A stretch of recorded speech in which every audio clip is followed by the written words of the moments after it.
It was only a matter of time before he found the others, wherever they were. Just a matter of time. New content. No thanks. I think I'll stick When with Stanley this one. came to a set of 2 open doors, he entered the door on his left.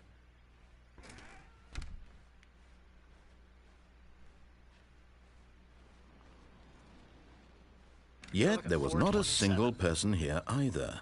Feeling a wave of disbelief, Stanley decided to go up to his boss's office, hoping he might find an answer there. So unfair. I want to go back in the broom closet. Coming to a staircase, Stanley walked upstairs to his boss's office. I don't remember a window being there. What's it say this time? I've got the feeling money's for stealing, but not yours, of course.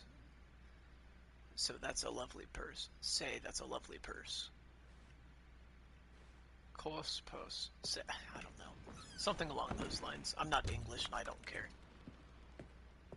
The moment he entered his manager's office, Stanley froze in his tracks. Not a living soul anywhere. Could he really be all alone? This was too much for Stanley to take. Too much for any man to take. He fell to his knees, bursting into half moans, half sobs, the guttural retching of life from a man denied any hope, any reason to keep going. Here on the floor, he lay prone, paralyzed by fear for nearly a full hour. But when at last he began to move about and survey the situation, he found a keypad behind the boss's desk. What could it mean? Was it a sign of hope for Stanley's future? Alas, it was not. For although this keypad guarded the terrible secret of Stanley's past, it had been assigned a 4-digit code so devious and so random that no man could ever hope to guess it. 2845. Statistically, nearly impossible to guess blindly, ever.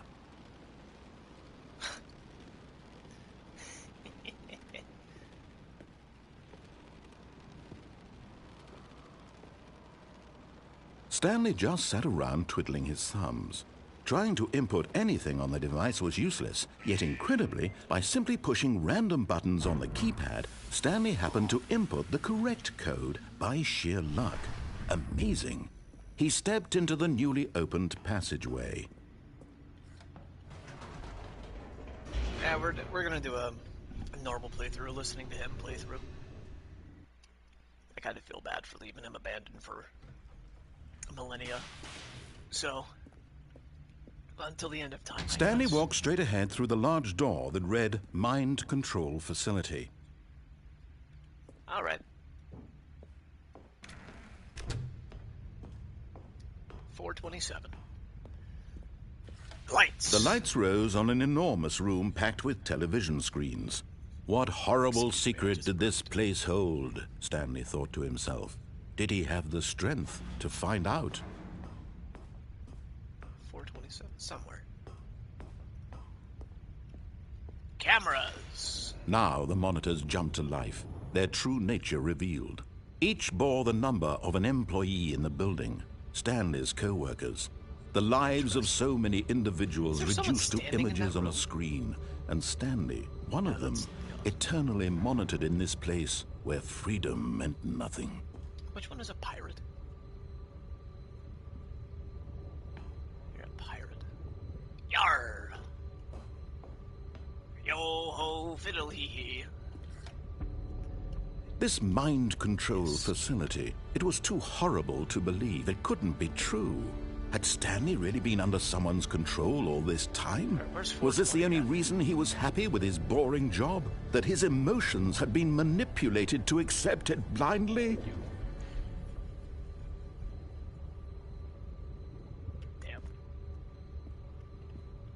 Can I press this again? No. Oh, well, whatever. No.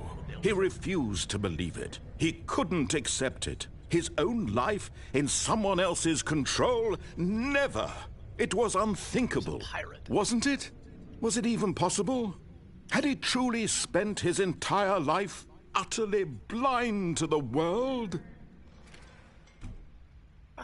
But here was the proof. The heart of the operation. Controls labeled with emotions. happy, or sad, or content, walking, eating, working, all of it monitored and commanded from this very place. And as the cold reality of his past began to sink in, Stanley decided that this machinery would never again exert its terrible power over another human life, for he would dismantle the controls once and for all.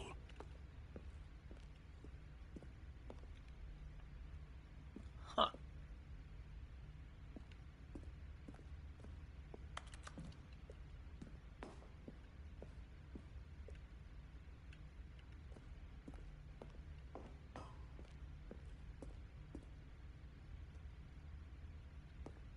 Big red button. Nothing. All right.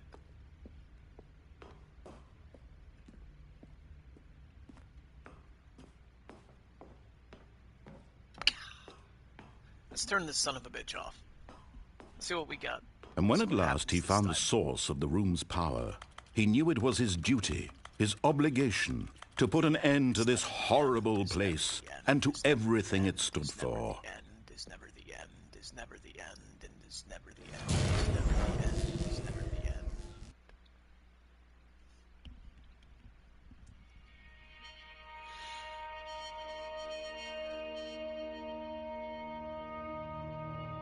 Blackness and a rising chill of uncertainty. Was it over? Yes. He had won. He had defeated the machine, unshackled himself from someone else's command. Freedom was mere moments away.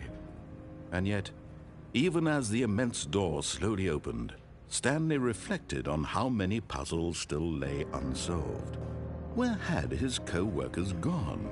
How had he been freed from the machine's grasp? What other mysteries did this strange building hold? But as sunlight streamed into the chamber, he realized none of this mattered to him, for it was not knowledge or even power that he had been seeking, but happiness. Perhaps his goal had not been to understand, but to let go. No longer would anyone tell him where to go, what to do, or how to feel. Whatever life he lives, it will be his. And that was all he needed to know. It was perhaps the only thing worth knowing. Stanley stepped through the open door. Stanley felt the cool breeze upon his skin, the feeling of liberation, the immense possibility of the new path before him. This was exactly the way, right now, that things were meant to happen. And Stanley was happy.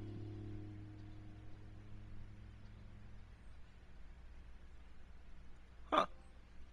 Beat the game. Complete the Stanley Parable. Cool. Alright, so that's that. I'm gonna go the other way. Stanley decided to go to the meeting room to check on his co-workers. He never functioned well by himself and constantly needed support and guidance from others, so the thought of total solitude was terrifying to him. When Stanley came to a set of 2 open doors, he entered the door on his left. So that's where that door would have led. Yet there was not a single person here either. Feeling a wave of disbelief, Stanley decided to go up to his boss's office, hoping he might find an answer there. So unfair. Coming to a staircase, Stanley walked upstairs to his boss's office. No, I won't. I know exactly why I'm not going to do that. I don't want to do that. I'm important. I need both doors open. Business strategy.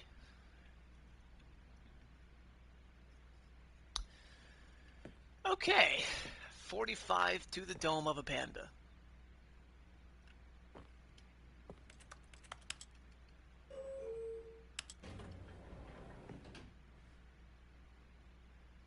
Decisions. Let's go up.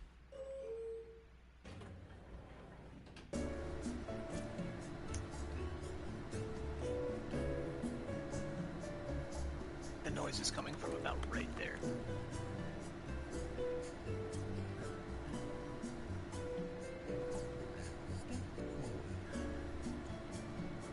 I have lyrics.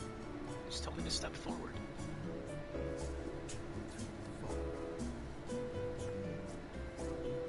Holy shit, it's the narrator.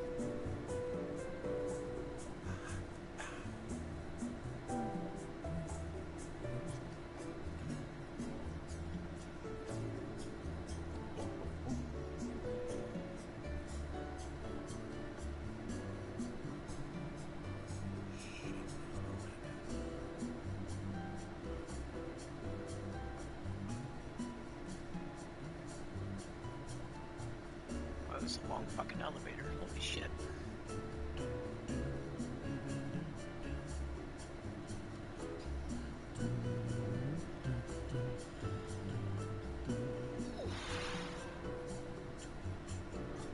I'm gonna lay down for a moment then.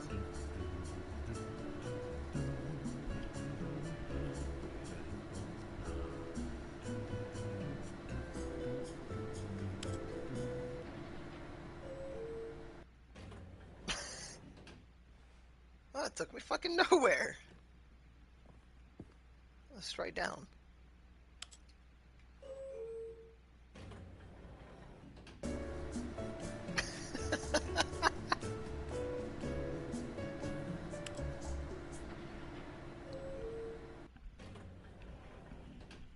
Okay. Okay then. What do you say this time?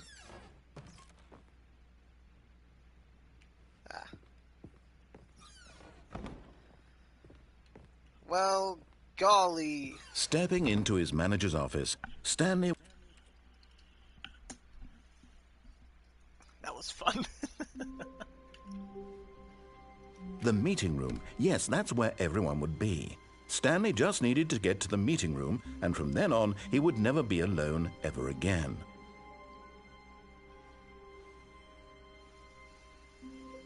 When Stanley came to a set of 2 open doors, this was not the correct way to the meeting room, and Stanley knew it perfectly well. Perhaps he wanted to stop by the employee lounge first, just to admire it. Stanley felt lightheaded, butterflies in his stomach, giddy in a way he had never known before. Was it this room? A connection between the two? Could a man love a room? I mean, truly, truly, deeply, madly love.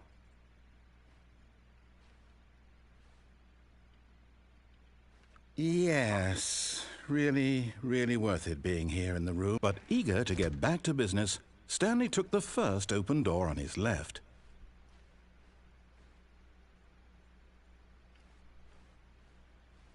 Stanley was so bad at following directions, it's incredible he wasn't fired years ago. Well. Look, Stanley, I think perhaps we've gotten off on the wrong foot here. I'm not your enemy, really, I'm not. I realize that investing your trust in someone else can be difficult, but the fact is that the story has been about nothing but you all this time. There's someone you've been neglecting, Stanley. Someone you've forgotten about. Please, stop trying to make every decision. What? Really? I was in the middle of something. Do you have zero consideration for others? Are you that convinced that I want something bad to happen to you? Why, I don't know how to convince you of this, but I really do want to help you, to show you something beautiful. Look, let me prove it. Let me prove that I'm on your side. Give me a chance. Now listen carefully, this is important. Stanley walked through the red door. Aha, perhaps you misunderstood. Stanley walked through the red door. I still don't think we're communicating properly. Stanley walked through the red door. Okay. Oh, thank God you are willing to listen to me. Do you see that I really have wanted you to be happy all this time? The problem is all these choices. The two of us always trying to get somewhere that isn't here. Running and running and running, just the way you're doing right now. Don't you see that it's killing us, Stanley? I want it to stop. I would We would both be so much happier if we just stopped. And I think I have a solution. Here, let me show you.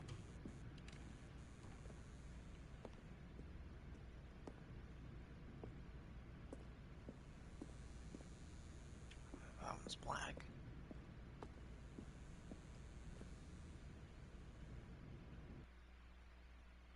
Huh. What do we want? What are we looking for?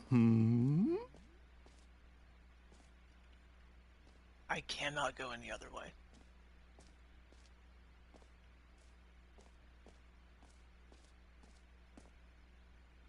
Holy fuck. Here. Yes. Oh, it's beautiful, isn't it? If we just stay right here, right in this moment with this place, Stanley, I think I feel happy. I actually feel happy.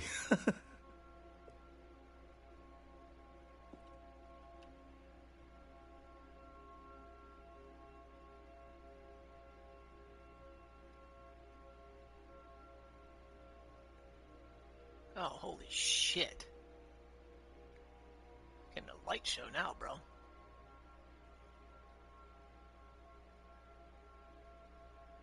This is great.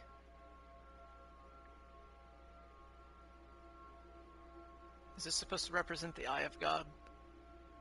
The colors of man and the space between?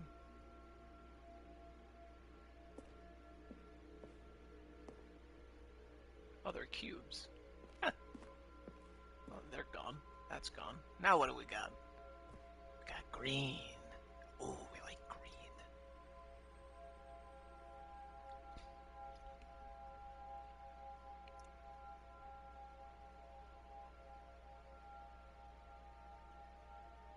I'm stubborn enough to wait this shit out until it loops.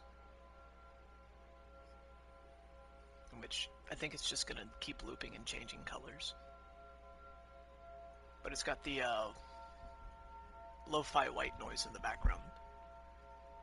My voice probably isn't helping anyone here. Oh, we got red. Bro.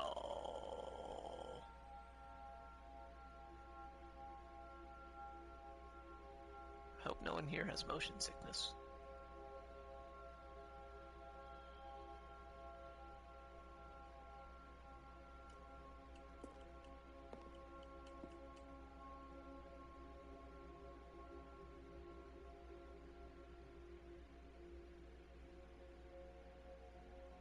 Also mesmerizing.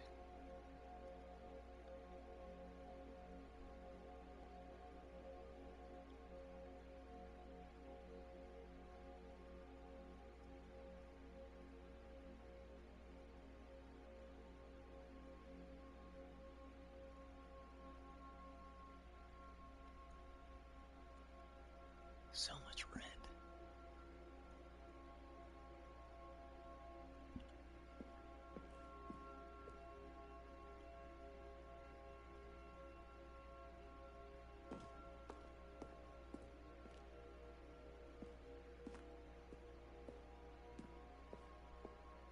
It moves with you.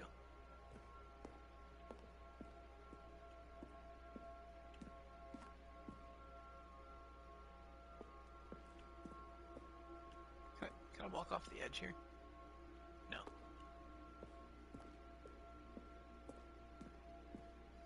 Simply amazing.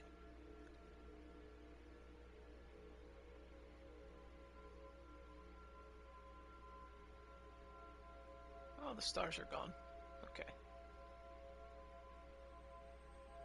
Oh, that's back. Alright. I'm bored. No, wait. Where are you going? Right. Where were we?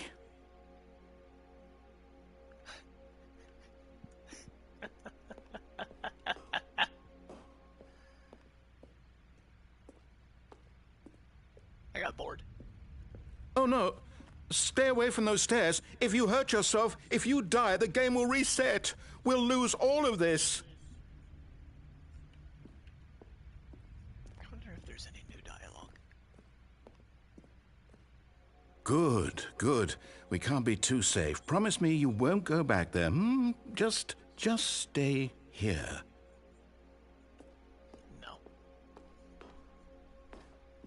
No! I got things to explore. What do we talk about? You're risking everything we achieved here. The atmosphere changes. You can hear it. It goes from, like, the Halo-esque, the Angel-esque. You are going to stay here, aren't you? It goes from this to, like, the boo of the low hum of an air conditioner.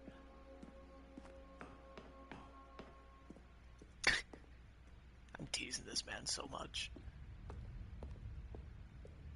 You heard me before, didn't you? You will die! What about this isn't getting through to you? I just want to explore the dialogue options, I'll be honest. This is fucking hilarious.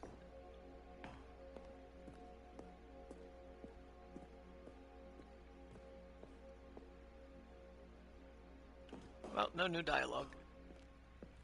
I mean, it's time to go up the stairs. What a shame.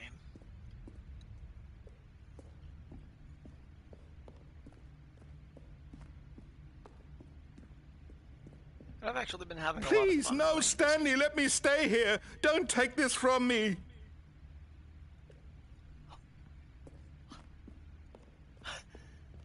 Please, Stanley, think about what you're doing.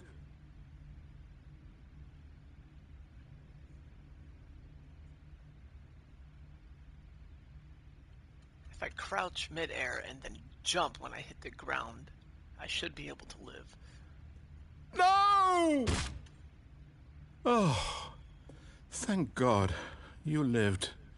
You had me worried there for a moment. Now, can we please get back to the other room?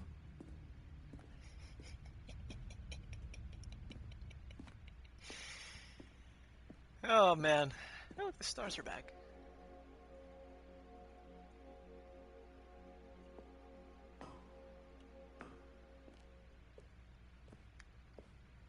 I'm not walking as fast.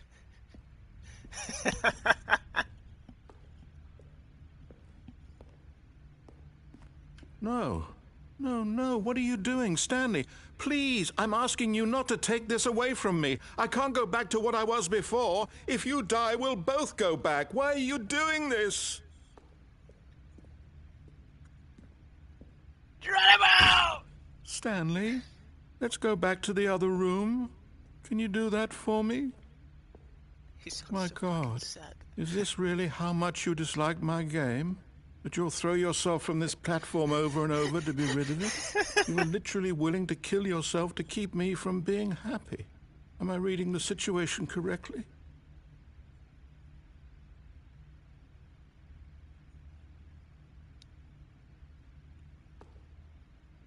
You know what they say, third time's the charm. Geronimo! Or maybe you're just getting a kick out of it. I don't know anymore. I just wanted to... Do you actually want to stay alive? Or are you just teasing me? Oh, I did. I'm absolutely only teasing you. You get to see it. We get to sit here for a little while. I wanted us to be happy here, Stanley. I really did. I still thought that was possible.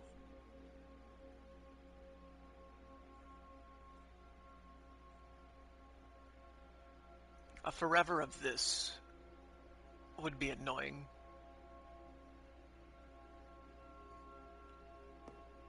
I walk so slow now.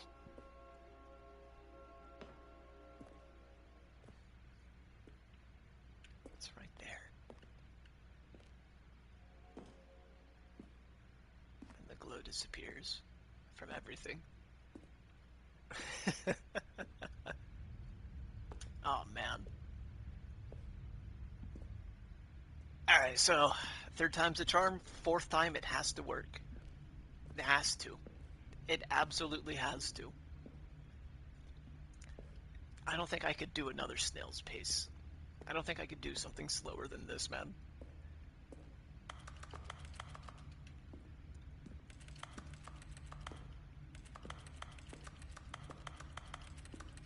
Ding!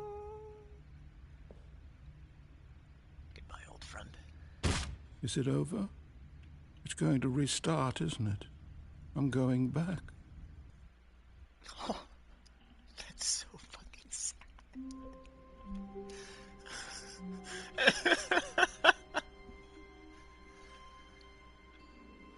Oh, man.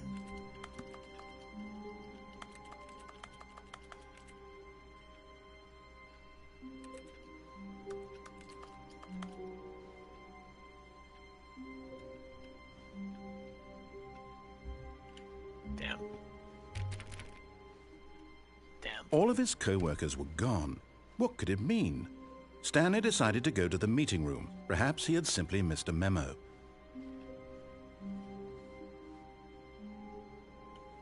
Oh, good. You noticed my sign. Yes, I have something very exciting to show you.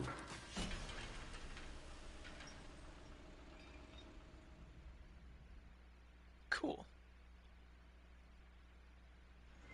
Is this where I get the bucket?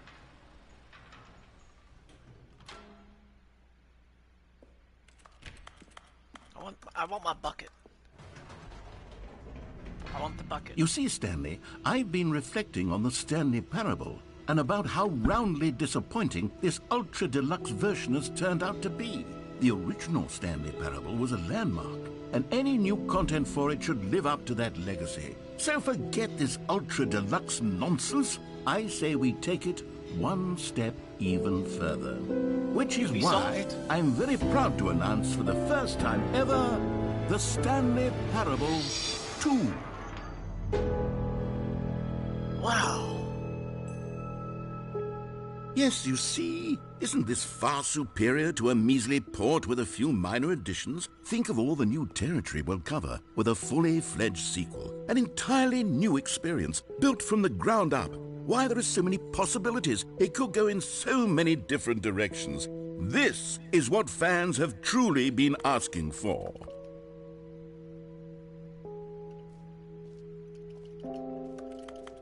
Calling it the Stanley Parable 2 is just so much catchier than Ultra Deluxe, don't you think? Ultra Deluxe? What does it even mean? But the Stanley Parable 2, now that's an artistic statement right there. It's future-oriented. It screams progress and innovation and long-term franchising potential. A Crow book. It's Apple design. Runs on Chromium. It's alright. Old and busted. New hotness. Cool red section of the chart. Boring sections of the chart. Oh yeah. They're back. 2 doors. The Stanley Parable 2.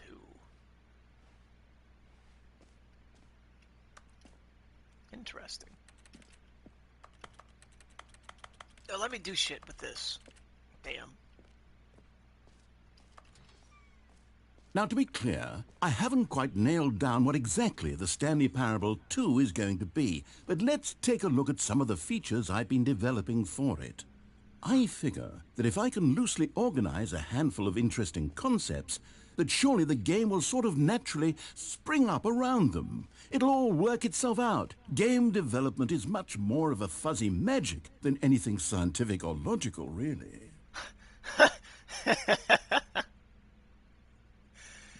Oh, fuck. Aladdin 2 sucks, dude.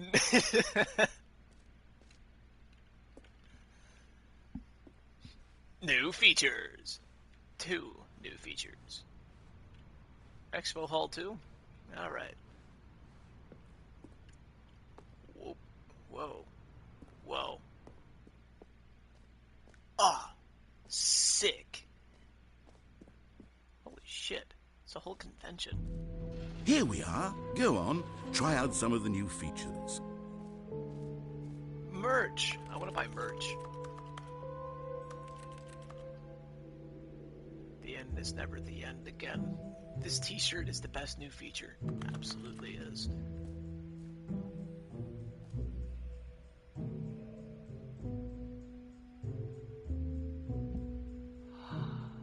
The bucket.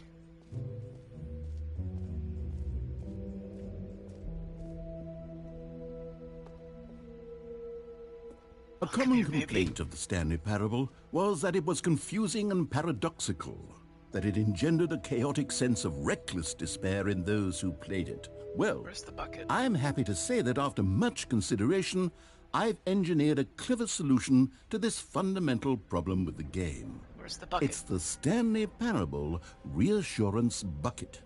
You see, Stanley, anytime you're holding the bucket, a sense of calm and ease will fill your mind and your heart. It's true. As long as you hold on to the bucket, the many disorienting contradictions of the Stanley Parable will feel perfectly normal and perhaps even comforting.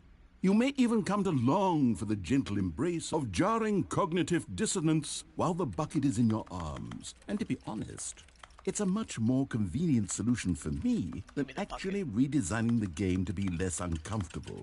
Can you imagine what a pain in the ass that would be? Yes, the bucket is the perfect solution. Come on, give it a try. Yes. Can you feel it? The glow of comfort, even in the face of crushing despair, must already be sweeping through your body. And in fact, can I say that I do believe the bucket lends you an air of charisma as well? Oh, thank I you. think that just holding it has made you the slightest bit more attractive as a person. The benefits of the bucket seem to go on and on, don't they? Yes, they All do. this and more awaits you in the Stanley Parable 2.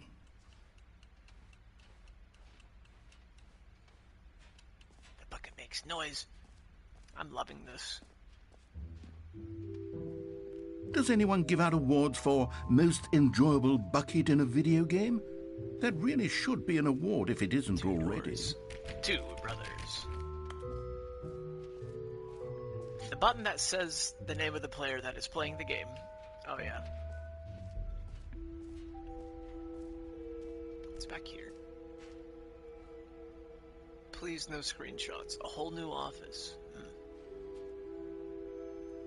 Red is the new orange. The new updated ray traced. More of the same but in a good way sequel to the new features, new content, new ideas. Jump circle. They have the jump circle again. Oh, consistent quality with just the right amount of change. The baby is all grown up. Hear your name in the game. Better not just say Stanley. For the Stanley Parable 2, I asked myself, what do players really want?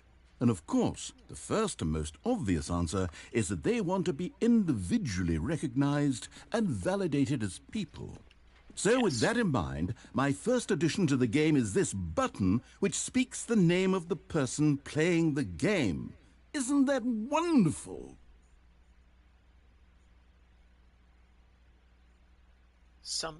Something turn guest. Hold on. I think my field of view is too high for me to read that.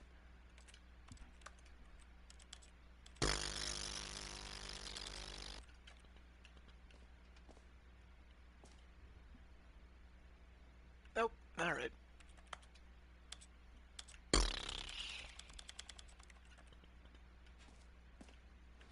I got my bucket. Jim. Sorry, I should have clarified. Right now, the button only says the name Jim. But of course, in the final game, this button will say your name, whatever name that is. Here, let's have you role-play as Jim to really simulate the full experience of this feature. Just play along. I promise you'll love it. Okay, here we go. Let's take a deep breath, clear your mind, forget whoever you are, and simply become a person named Jim. I want you to imagine yourself living as Jim, sleeping and waking as Jim. Hey. Whoa, hold on. I wasn't finished setting up the backstory. If you don't properly roleplay as Jim, then you'll never understand the impact of this button. I already had a Otherwise, it's just a stupid button that says somebody else's name. Okay, I'm sorry. Okay, we're doing it again, and this time let me finish first. I've got the bucket, buddy. Now, allow yourself to become Jim. Imagine yourself driving to work as Jim, playing frisbee on the weekends as Jim, staying up all night for a popcorn and horror movie sleepover as Jim, developing a crippling substance addiction as Jim, rediscovering yourself through fringe religious groups as Jim, and finally dying a slow death at an old age surrounded by members of your cult as Jim. Do you feel it in your soul? Are you really, truly Jim right now? I am Jim. If so, then please step forward and press the button. I own a used car dealership. Someone says, hey. Jim. Yes! Man, You wow, see? that was What so a thrill! unique. What a rush! That was you! That made me the feel so button nice described inside. you. Do it again. Do it again. Jim. Oh, it hits even harder the really second does. time. If Oh, this man, were the that is so only new nice. feature in the Stanley Parable 2, it would still be worth the money. No. Let's take a break from the Jim button. I'm too emotionally drained from all of this personal validation. Jim. Whoa there, cowboy. Sometimes a person can be too much Jim. Nuh-uh. I'm putting the Jim button away. Jim. Otherwise, soon Jim. you'll start to lose Jim. all sense of who you actually are. Jim. Damn. Who am I? Oh, I'm Stanley. Stanley. It's the Jim button. Okay.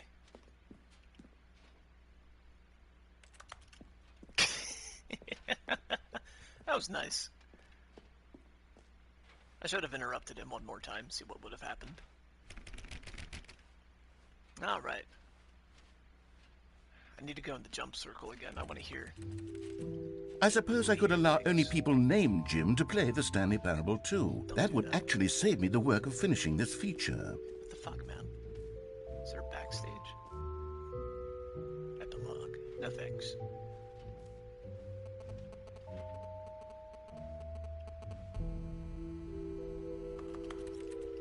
Don't make that noise. It makes me want to click on you. You offer nothing.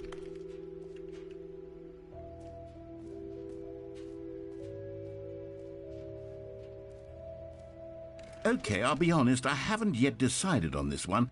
I think that in the new version, the office could use a bit of decoration, like balloons. But I'm undecided on Get Well Someday and Happy 12th Birthday. Which would you go with? Oh, get well someday, absolutely. You know, sometimes when you solicit another person's opinion, it makes you realize that you knew which one you actually really wanted all along. Happy 12th birthday, step-niece, it is.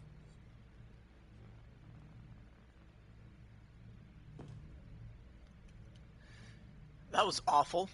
Okay. Oh, these are all... You know, good God, that sucks. Or actually, maybe I should have gone with... No, I've made my decision. We're moving on. Come now. You've already made your choice. It's true that you chose badly, but we all have to move on from our mistakes. And you did the opposite. What about them apples? The world fucking disappears in this corner. Alright. Holy shit. Oh, dear God.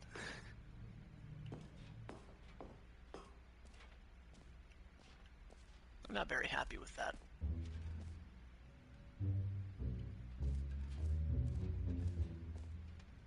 Ah, the jump circle. You know what? Let's bring the jump circle back for Stanley Parable 2 as well. It's... Oh, wait. You already spent all your jumps the first time we saw the jump circle. Oh, well. I suppose it can just be a nice decorative piece, then. No! Or... Yum! I want yum! No! What the fuck, man? The infinite hole. Collectibles. Interesting. Collectibles. Can you find them? I don't know. Collect them all. The raw, unharnessed power of the sun. Ah, collectibles. Now it's a real video game. In the Stanley Parable 2, you'll run around gathering up these miniature Stanley figurines. And what's truly innovative is that there will be no reward for collecting all of them. I don't want to stifle the intrinsic joy of watching a number go up. You simply collect all of them, and then you move the hell on with your unremarkable life. Can I put it in the bucket?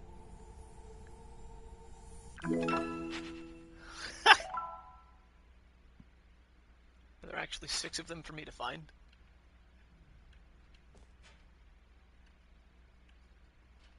I can no longer go in that way. Alright. God, it really is the worst when you collect everything in a video game and then they give you a big fancy reward for it. Absolutely tragic. Can I get hurt for falling down here? Like this? No. Pull the lever, receive your new trophy, no more steps. It just works. Now, here's something special. You remember that broken test trophy that got left in the game on accident? Well, I'm developing a technology to simply give you the trophy. Yes. You see, you'll come to this lever, and when you pull it, the trophy will be given to you. It's as simple as that.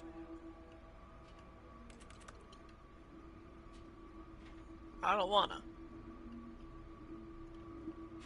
Right. Now the game's gonna have me looking for collectibles. Okay, perhaps I should have clarified. This is technology that will exist. Right now, the trophy is still fully broken. I'm not a wizard, Stanley, but I guarantee it will be fixed in the sequel to at last satisfy the hordes of ravenous fans all over the world who have been uproariously demanding this feature. Gamers, we hear you, and I promise it will happen.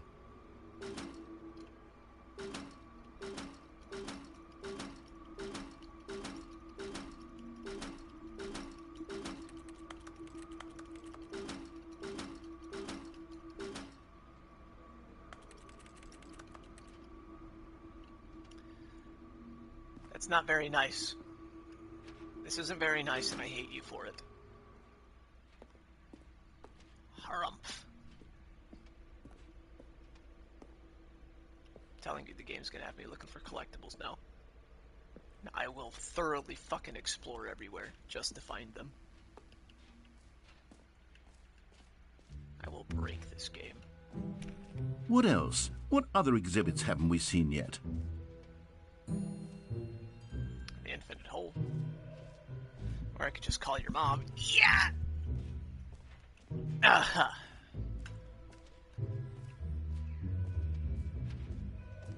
Alright, we're gonna go in the infinite hole now. This seems like a good idea.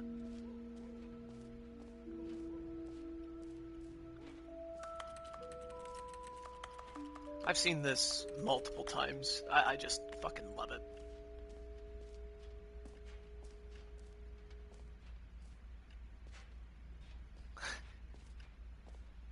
What the fuck? It just keeps going. That doesn't look safe to jump in. Oh, I don't have any jumps, do I? Stanley, here's an idea that I'm truly fond of. It's never been done before in a video game. This is, in fact, a hole that you can fall down forever. That's right. Infinite falling. You can fall until the end of time, if you like. A stunning leap forward for video games as a medium. Huh.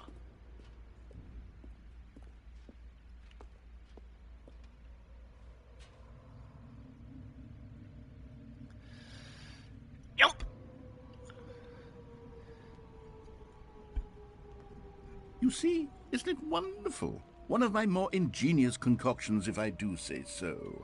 Now then, since you've gotten to see the infinite hole, you can press the teleport button to pop back up to the top, and we can continue onward. Now, considering I can hear my footsteps, I'm on a now, flat I don't plane, mean to be a and bomber, then this is just but I moving do around recommend me. you use the teleport button to go back to the top. That explains Maybe why do I it can on the crouch, too. sooner rather than later spectrum of things. I don't wanna. I'm gonna fall forever, brother.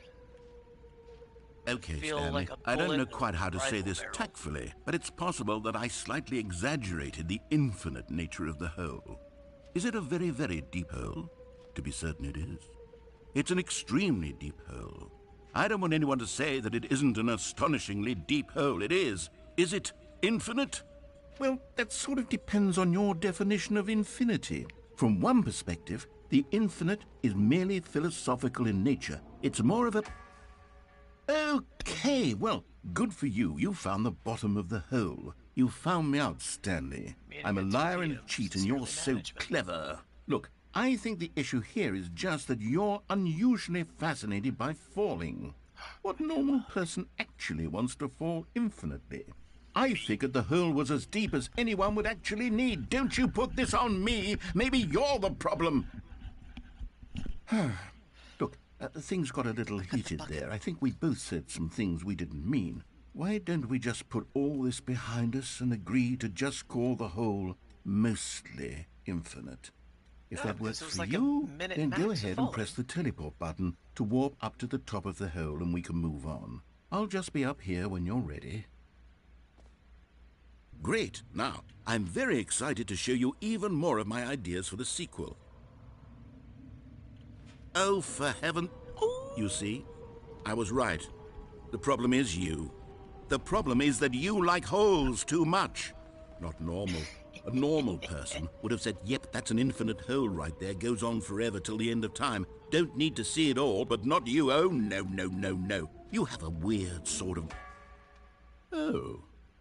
Did the hole seem even shorter to you this time? I couldn't help but feel like you spent a little less time in there than you did before. I mean, admittedly, I didn't make an infinite hole, but I didn't think it was that not infinite. Well, I suppose once again there's nothing to do here. If you decide you've had enough of the hole, you can hit the teleport button and come join me up above. Had enough? I'm positively thrilled. I really do have so much more to show you and to talk about. And I've had enough of the hole for a lifetime. I haven't. Gosh, how could I have guessed? You're back in the hole. If this starts to become a thing where... Wow. Okay. Yes. I'm starting to become extremely certain that the hole is not only not infinite, but that it's growing steadily less and less infinite. I suspect that I'm starting to hit the point where it's no longer feasible to call the hole infinitely deep, even by the lax overall standards for accountability and marketing. What's going on here? Stanley, I have no explanation for the uncertain nature of the hole's length. Here, let's try something. Let's pop back up to the top, and we'll see if it gets any shorter. Well, there it is. The shame of my lie has come to haunt me. Not only is the hole not infinite, but it's barely even a hole at this point. It's more of a concavity, or even a very aggressive divot. Well, how is this still appealing to you? I know you're obsessed with holes, but at this depth, I just can't see this scratching the itch. Oh, who am I to judge? You just do whatever it is you're here to do and hit the teleport button when you're ready to move on. Oh, shit. Is the, teleport button not working? You sure? Well, I mean... Yeah, I'm pretty sure about it. I really don't have an explanation. Still nothing? Well, I suppose there is one thing I can do to fix this. I'm out. Goodbye, Stanley. You couldn't bear to be away from the hole, and now you'll get more time with it than you could ever have asked for. It's a win for everyone. You get to be with the hole, I get to do literally anything else. Hooray! Take care, Stanley. I hope Bye, you buddy. and the hole have a wonderful rest of eternity together. I can run in circles.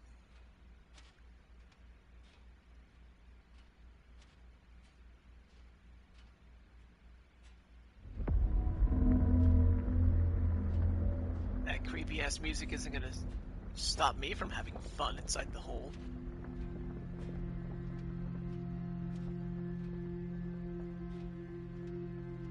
I can run in circles, baby. That's all it's about. That's all it's ever been about. Circles. The circle. The circle of life.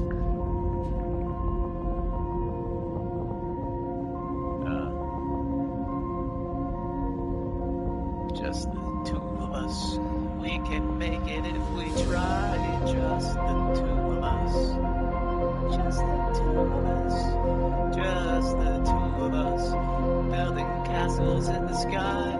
Just the two of us. You and I. Oh fuck, 9/11.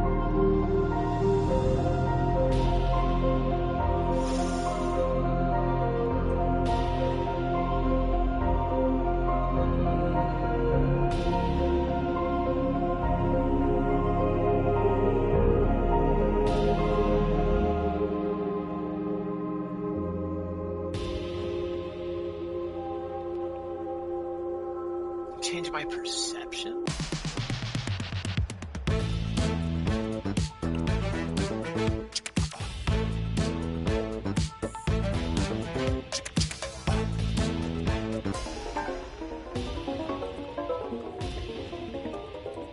Change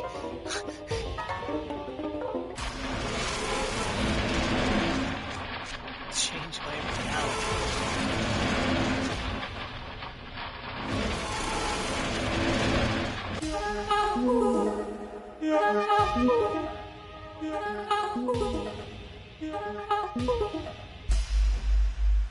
My head's stronger. Now you're no longer using up this space of mine. What the fuck? My head's stronger.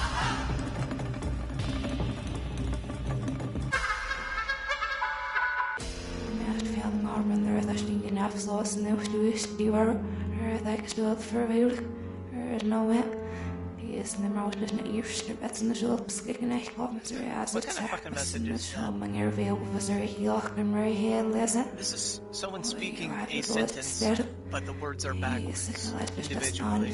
Yes, miss if I with it there is nowhere to there no stop.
Oh shit.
Stanley?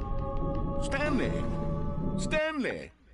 Oh, good, you're awake. It seems you had sort of dozed off there, drifting away into dreamland. But we can't have that, Stanley, because this hole is just so darn fascinating that I want you to be wide awake for every second of it. You don't want to miss a single moment. So how about if I just pop in from time to time and wake you up to keep you really, truly focused on the hole? From the looks of things, you and I will have many, many years here in this hole, and I'm looking forward to all of them. Stay alert, Stanley. I'll be back. Toodle-pip.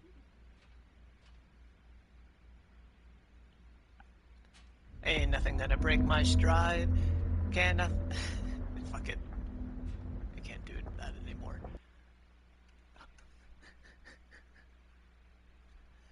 Hell of an ending there. Holy shit.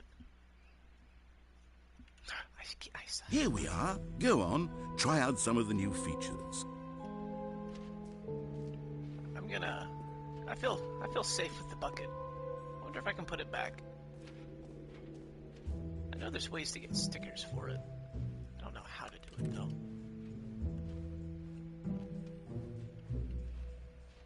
Huh. This was awesome.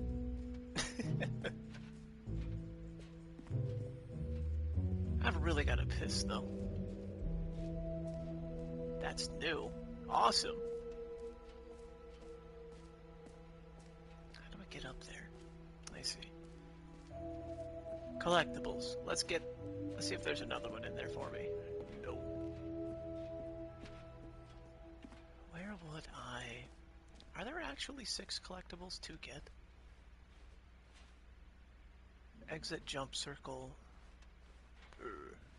Office supplies. Right. Alright. We're gonna go up these stairs.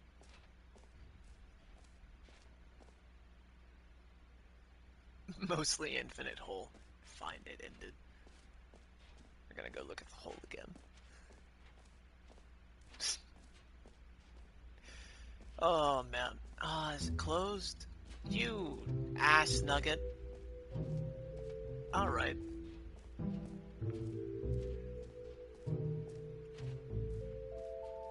Let's go up these stairs. Damn. Still out of jumps. Most infinite hole, free trophy. Settings world champion. Alright. That's new. This is new. I want to explore this. Oh, it's the epilogue. An epilogue would be fun, wouldn't it, Stanley? Yes, it will go at the end of the, well, we'll figure that out later. Alright then. That was not fun. Is that one giant collectible? Hold on. My brain is doing a thing where it's sparking chemical reactions and pattern recognition. I must... Oh, it's not a collectible, damn it.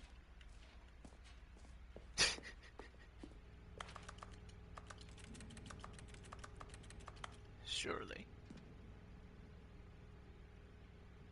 Oh, why does the game hate me? It knew I'd try. What a shame. Ah, fuck it. What the fuck? Oh, no. Oh, good God, no. Red and green. There's nothing red or green up there.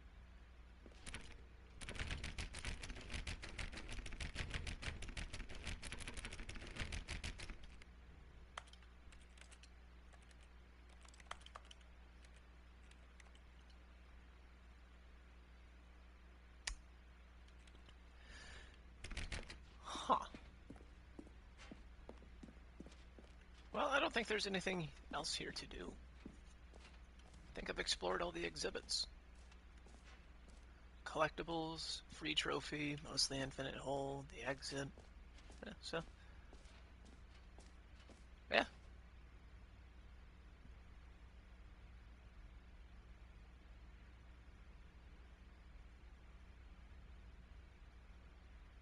I don't think I have explored all of this. Excuse me, that's the infinite hole. Exit would be... Right?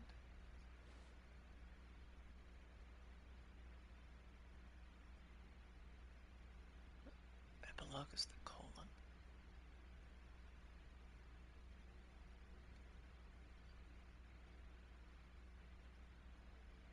Yeah. I just need to hit the exit. Alright. So cool. Now that's the 2 towers. All right, have you seen everything you wanted to? Ready to move on now? No, there's a whole purse here, bro. Oh, man. A new bug. Another new one. Excuse me for yawning. So, Stanley, what do you think? Do you like all of the new features? Yes, I know it's not exactly clear yet how exactly these features will come together as one single coherent video game, but I can feel it in my soul. It's going to work. There's definitely a good game in there somewhere. Say, let's do an experiment. I'll arrange these new features together, and we'll see whether or not it coheres into a meaningful gameplay experience. Okay. Are you ready? Here it is. I give you the Stanley Parable 2. The gym button, the free trophy, the infinite Well, hole, I mean, there's the potential here, right? doors, It's the sort bucket. of... Okay, never mind. Hold on. Let me do a different arrangement. Okay, yes, this is much better. I feel good about this. Here we go. Version 2. Who am I kidding, Stanley? This isn't a coherent video game at all. It's a lot of gags. And I do very much enjoy creating gags, but they don't add up to anything.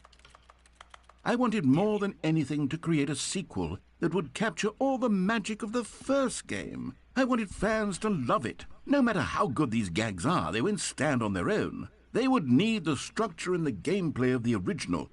Wait, maybe that's it. I can take the original Stanley Parable and simply, well, insert a few of my new features into it. Tastefully, of course. With respect. With care for the vision and integrity of the original game.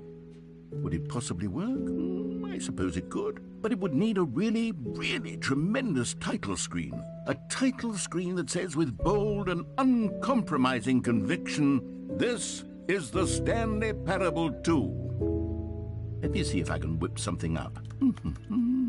All right, perfect. Go ahead. Take a look.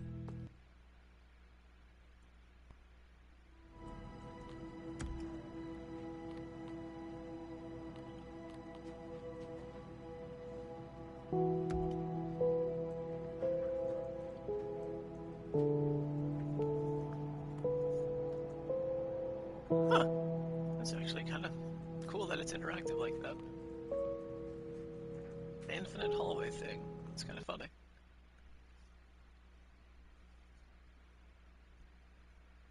This is the story of a man named Stanley. Stanley worked for a company in a big building where he was employee number 427. Employee number 427's job was simple. He sat at his desk in room 427 and he pushed buttons on a keyboard.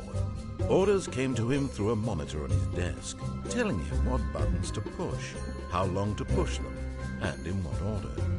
This is what employee 427 did every day of every month of every year. And although others might have considered it soul-rending, Stanley relished every moment that the orders came in, as though he had been made exactly for this job. And Stanley was happy. And then one day, something very peculiar happened. Something that would forever change Stanley. Something he would never quite forget. He had been at his desk for nearly an hour when he realized that not one single order had arrived on the monitor for him to follow. No one had showed up to give him instructions, call a meeting, or even say hi. Never in all his years at the company had this happened, this complete isolation. Something was very clearly wrong. Shocked, frozen solid, Stanley found himself unable to move for the longest time. But as he came to his wits and regained his senses, he got up from his desk and stepped out of his office. Where the fuck is my bucket? No. Where's my bucket? All of his co-workers were gone. What could it mean? Stanley decided to go to the meeting room. Perhaps he had simply missed a memo. I want to see how he introduces some of this shit in there.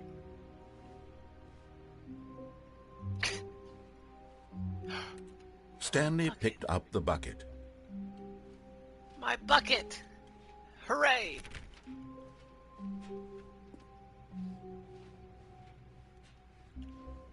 Oh, hey, the new content thing is gone. Stanley clutched the bucket tightly to his chest and entered the door on his left. Yeah, we'll do it. I gotta play the game the way it was meant to be played in the game, you know? Still no one was here. Stanley needed the bucket's warmth and comfort now more than ever. Perhaps his boss's office was where he'd find answers.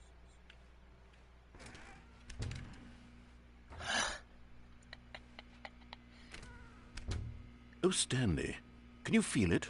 The broom closet. It wants the bucket. You can feel that, can't you? The aura of jealousy? It's as clear as day. This broom closet believes it deserves the bucket. This is my bucket. I can really feel it now. It's a bucket. It belongs in a broom closet. That's what the broom closet is trying to say here. It's supposed to go with the other cleaning supplies. Good for you, Stanley. Don't give in. Don't hand over the bucket. I know how hard it must be, given the pressure that the broom closet is putting on your shoulders right now, but you have to be strong. This is your bucket. This is your companion and lifelong friend. You can't hand it over. Oh, no. We're getting into name-calling now, it seems. Is this how low the broom closet has sunk, that it has to resort to this stream of petty insults simply in order to get you to hand over the bucket? Stanley, I never liked this broom closet for a variety of reasons, but even this is worse than I had imagined. And wait, now the broom closet has the gall to imply that you and the bucket are not truly deep and lasting friends? That your relationship is purely superficial and convenient? That your life is so banal and meaningless that you'd feel the same sort of kinship towards any inanimate object which happened to lay in your path in an even partially enticing manner? Well, I never. Go on, Stanley. Lay into it. Really tell the broom closet off for its demeaning comments. Expand on the wide variety of experiences you and the bucket have shared together. Go through each of them point by point. Share your journal entries detailing the rich emotional landscape of your feelings for the bucket as they have changed and evolved over the years. I'd be Let him happy have pushing it. this one. You're my friend. I like it in here. It's safe. Okay, I've got you something which I think will help settle this debate once and for all. Here we go. There. Now it's settled. No more debate, no more discussion. Take a hike, broom closet, with all your meandering philosophical diatribes about the nature of cleaning supplies and their relationship to broom closets in the natural order of things.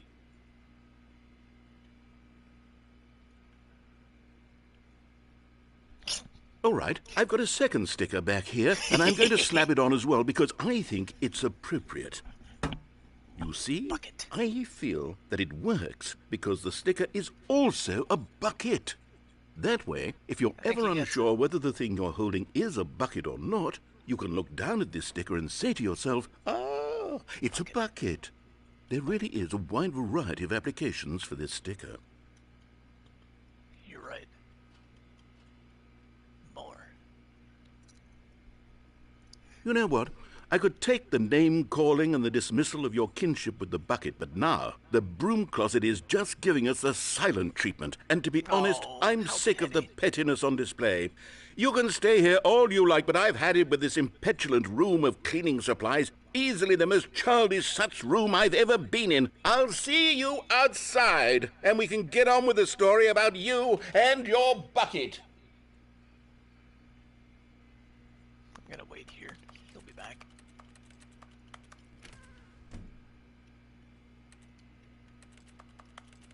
How the fuck did I open it if I can't close it? Great, now I'm no longer on the shelf.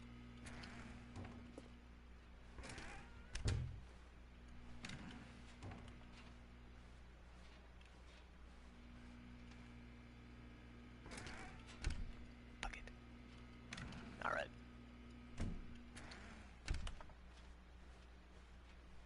Coming to a staircase, Stanley and the bucket walked upstairs to the boss's office. Indeed. Indeed we did. What do you say now? To be rich is it a crime? Oh, You found fuck, one there's of them. actually collectibles. One of the miniature Stanley figurines. Remember, no reward for collecting all of these, only the intrinsic pleasure of a job well done. You can't buy that sort of happiness, Stanley. God knows I've tried. So, I implore you to savor each and every moment you come across one of these beautiful figurines. Like I did the skip button. Amazing.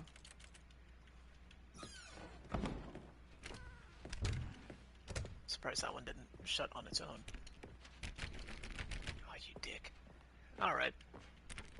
Stepping into his manager's office, Stanley was once again stunned to discover not an indication of any human life.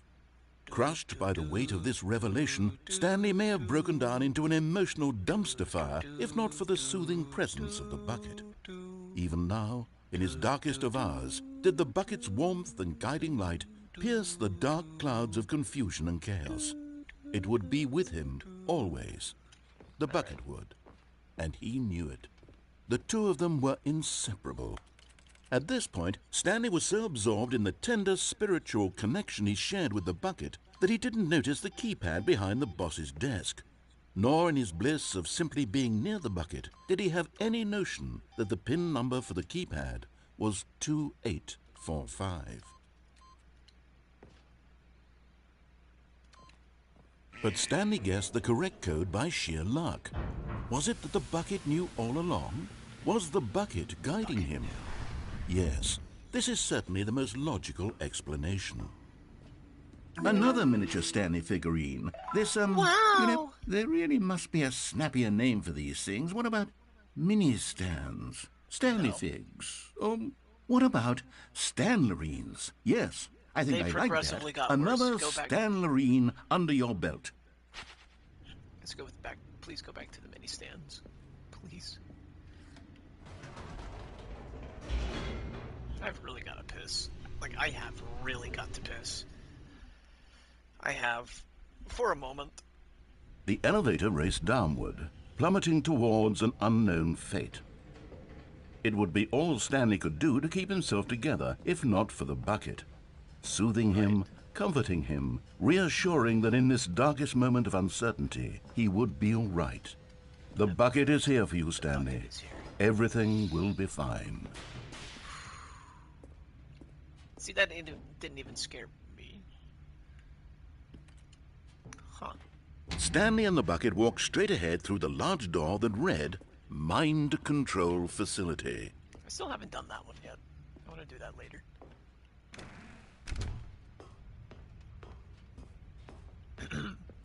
Shall we say, lights? The lights rose on an enormous room packed with television screens.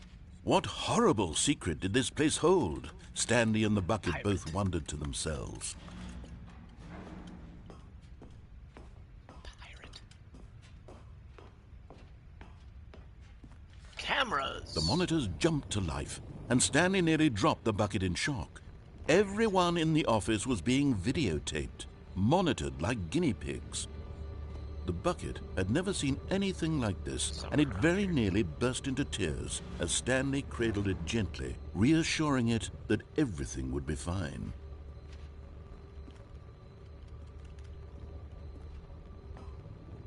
Huh. And, when you know it, a little bit of action. A little bit of action. Was the bucket under the mind control facility's influence as well? Had the bucket been told to do things it didn't wish to do? What kinds of things does a bucket want to do or not want to do in the first place? These questions raced furiously in Stanley's feeble mind. Just like your mom. No! He screamed into the bucket. He couldn't accept it. His own life in someone else's control, never! He squeezed the bucket tighter. His one friend in the entire world. At this point, he could trust no one except for the bucket. Solely on the bucket and mine. But here was the proof. The heart of the operation. Controls labeled with emotions, happy or sad or content.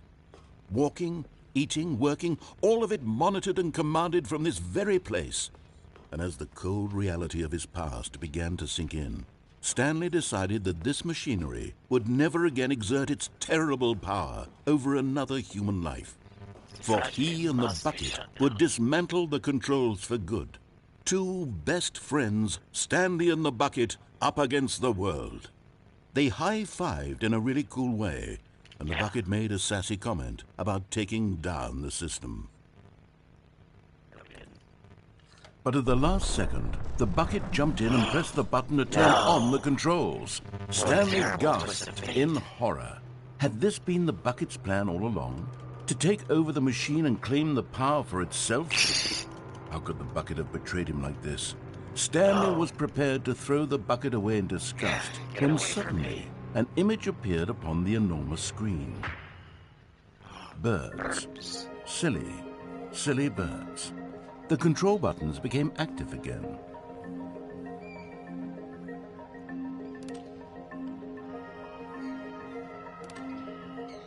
Stanley flipped through one video of silly birds after another, and then it dawned on him. This wasn't a mind control facility at all. It was a facility for monitoring and surveilling silly birds all over the world. The mind controls were only a facade to disguise its true intentions. Had the bucket known this all along? Stanley marveled at the metal genius in his hands, the one who had pointed him towards this incredible discovery. Stanley and the bucket never found freedom because they spent the rest of their lives here in this place, flipping through live streams of the silliest birds imaginable. Of all the possible paths his life could have taken, this one was surely the best. And Stanley was happy. Penguins. Happy. Alright. That was interesting. Alright. How wonderful. Stanley was alone. Finally. This is great, he thought to himself. This is what I've wanted all along. I got what I wanted. Stanley lifted the bucket into his arms, and a wave of comfort rushed over him. It really did. Stanley clutched the bucket tightly to his chest and entered the door on his left. I'm gonna go back in the broom closet. Ah!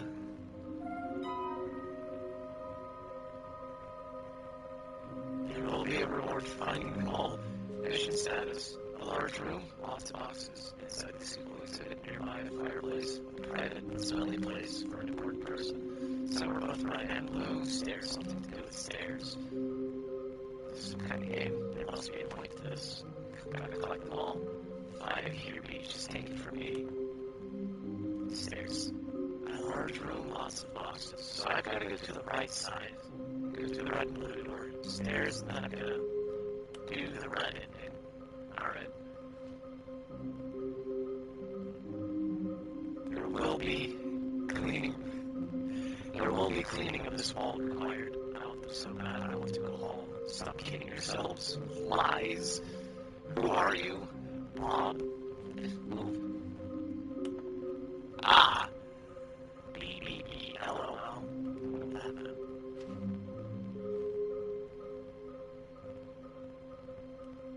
What the fuck?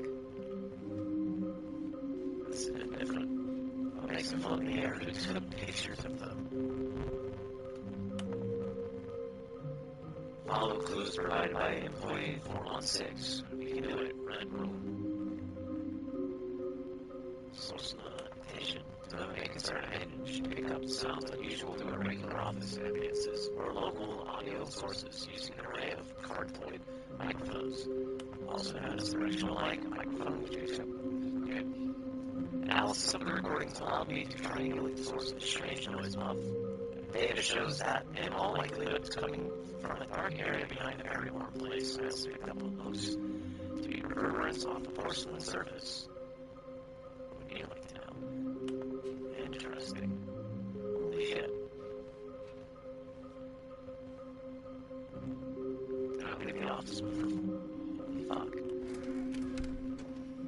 Stanley, we must move on from this broom closet, simply because I have no remaining stickers. If I did, you can guarantee we'd be in here for hours. But alas, Yes. no stickers. I think you're a liar. I think you're a liar, and there are more stickers. You know what? I'm gonna go pee. I'm gonna mute myself.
Coming to a staircase, Stanley and the bucket walked upstairs to the boss's office.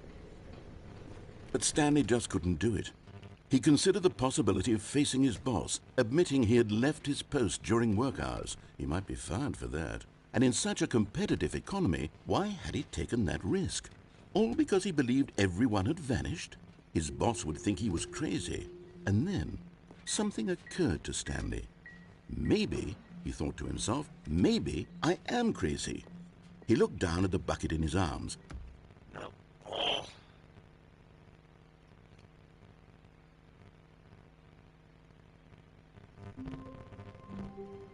Okay. Really don't like these balloons. Hello. This is a recorded message scheduled either by you or a person in your place of work. The purpose of this message is to warn you about the dangers of recorded messages.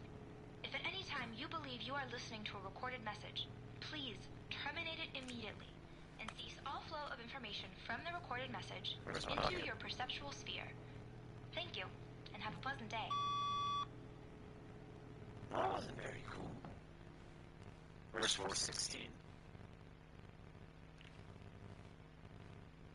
The confusion and the chaos all seemed to melt away as Stanley embraced the bucket. Stanley clutched the bucket tightly to his... This was not the correct way to the meeting room, but Stanley had felt the bucket calling to him, telling him that the employee lounge was simply the place to be. And here it was. Had the bucket turned out to be correct? Was this better than the meeting room? Yes, Stanley thought to himself. Yes, perhaps it truly was. How insightful the bucket turned out to be.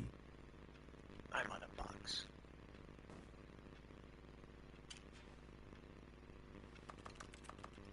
Still can't get a drink. All right. Truly, no, never mind. The bucket was wrong. Stanley took the door on his left to go back to the meeting room. No, he didn't.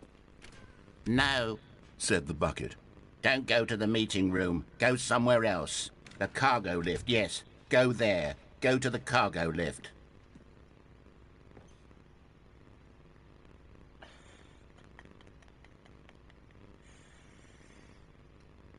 Oh, you silly, silly little trickster, you. How the fuck does this work? Okay, I'm going back to the name of these little Stanley figurines. And now I'm torn between Stanlerines and Figlies. What do you think, Stanley? What name better encapsulates the intrinsic sense of happiness that you get from seeing a small number in the corner of your screen go up by 1? Let me sit on it. I'm sure it will come to me. Cool. Will I still die if I jump off of here?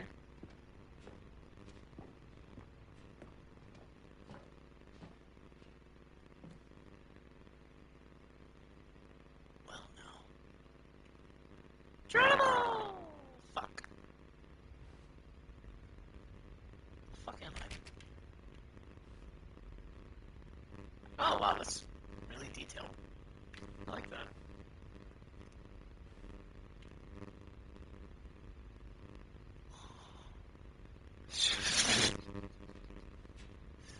Okay.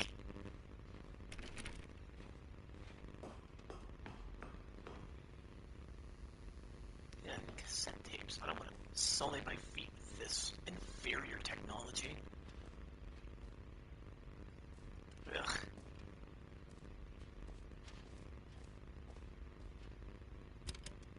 Oh. Okay, this is day number 295. Tape number... I don't even know. I've lost track. Nothing feels real anymore. The longer I study this bucket, the less sense anything makes. The sheer euphoria I feel every time I pick it up.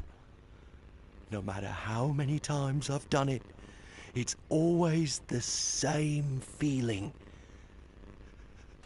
And the emptiness in my chest when I set it down. It doesn't make sense. There's no explanation for it. I still haven't figured out why I see the world so differently when this bucket is in my arms. Why everything feels so... What do I do with this treasure? I can monetize it. Rewind and fast forward or backwards. It's unthinkable the amounts of money people will pay for even just an hour with the bucket. This is my golden ticket. But I have to be careful, because as soon as this gets out, there's going to be a target on my back. Even now, I don't know who might be trying to get... What's that? Who's there? Camporata.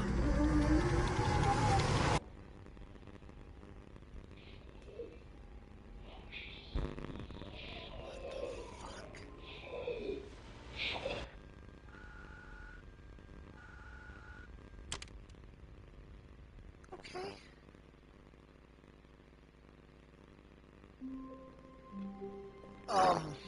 All of his co-workers were gone. What could it mean? Stanley decided to go to the meeting room. Perhaps he had simply missed a memo. No matter how hard Stanley looked, he couldn't find a trace of his co-workers.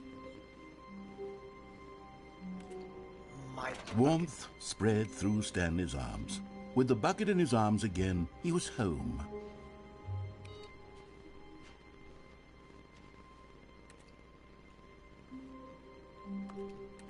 Why can't I turn that one off?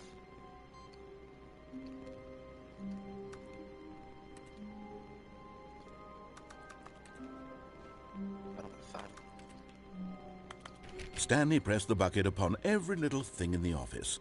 Nothing responded to the bucket's touch, but it did little to discourage Stanley's belief in the magic of the bucket.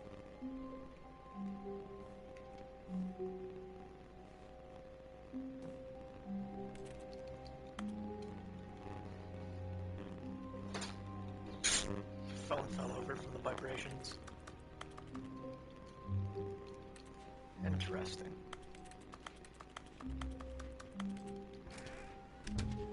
Alright. Gotta get into... Stanley clutched the bucket tightly to his chest. This was not the correct way to the meeting room, but Stanley had felt the bucket calling to him, telling him that the employee lounge was simply the place to be. And here it was. Had the bucket turned out to be correct? Was it? No, never mind. The bucket was wrong. Stanley took the door on his left to go back to the meeting room. Sure I did. No, said the bucket. don't go to the meeting room. Go somewhere else. The cargo lift, yes. Go there. Go to the cargo lift. Good, said the bucket. Now ride the lift all the way to the top. There's something up there I need you to do. Stanley did not question why or how this bucket was speaking to him. It should have alarmed him, of course, because buckets can't talk. But Stanley chose not to think about this obvious fact. He was firmly convinced that the bucket had spoken to him, and he unthinkingly did whatever the bucket asked. No, I didn't.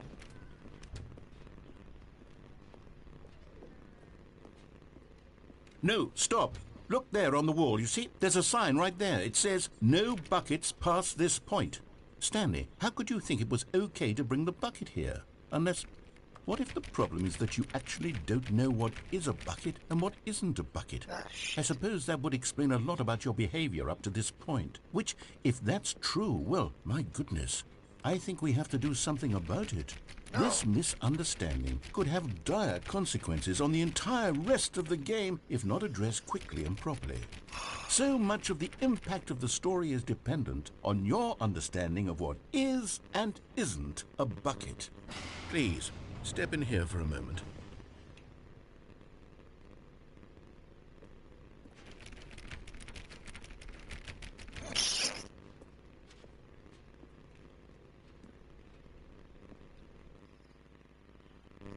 Okay, so what's this?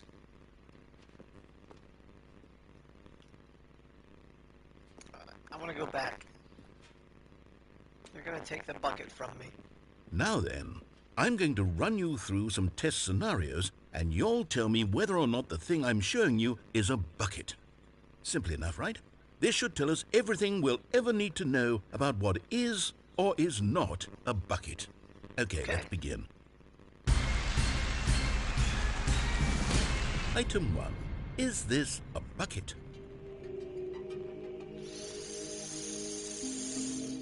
We're going to go with yeah. Incorrect. It is a hologram of a bucket, not an actual bucket. What the fuck? Item 2. Is this a bucket? Incorrect. It is a 3D printed recreation of a bucket, not an actual bucket. Fuck it, it's all a bucket now. Because I'm going to pull that shit. Everything's a bucket. Item 3. Is this a bucket? Correct. This is a bucket. Okay. Okay. What else you got for me? Item 4. Is this a bucket? Of course. What? Are you hallucinating? This is a tractor. It's an enormous machine that tills the earth. I thought this was a gimmick. How on earth did you manage to screw it up? Absolutely incredible. Let's just move on to the next one. Hey, listen, it's got a hole on the top and it can hold things in there. It's a bucket. Is this a bucket? Correct. This is a bucket.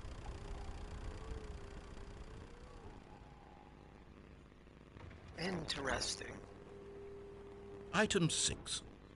Is this a bucket? Trick question. Both. Gotcha. What?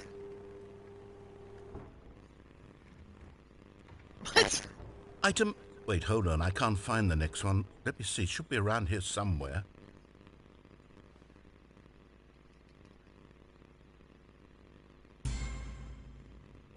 Okay, you and I both know there isn't anything here, and I don't appreciate the implication that nothing is a bucket when we both clearly know that a bucket is something, and therefore nothing could possibly be something. Unless, in your twisted mind, have you somehow convinced yourself that a bucket is nothing? Answer me straight, Stanley. Do you believe that nothing is a bucket?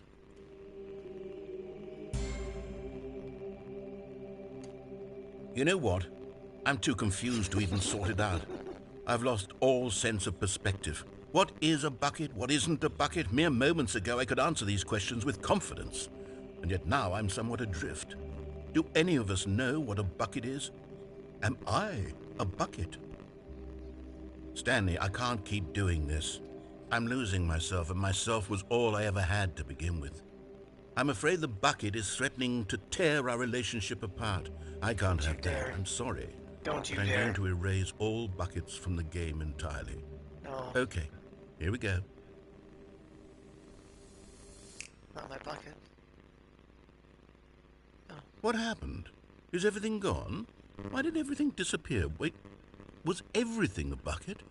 Every single thing in the game was a bucket? My God, I had no idea. How could... Except me. I'm not a bucket after all. And you, Stanley, you're still here. You're not a bucket either. Oh, this is wonderful news. We're not buckets.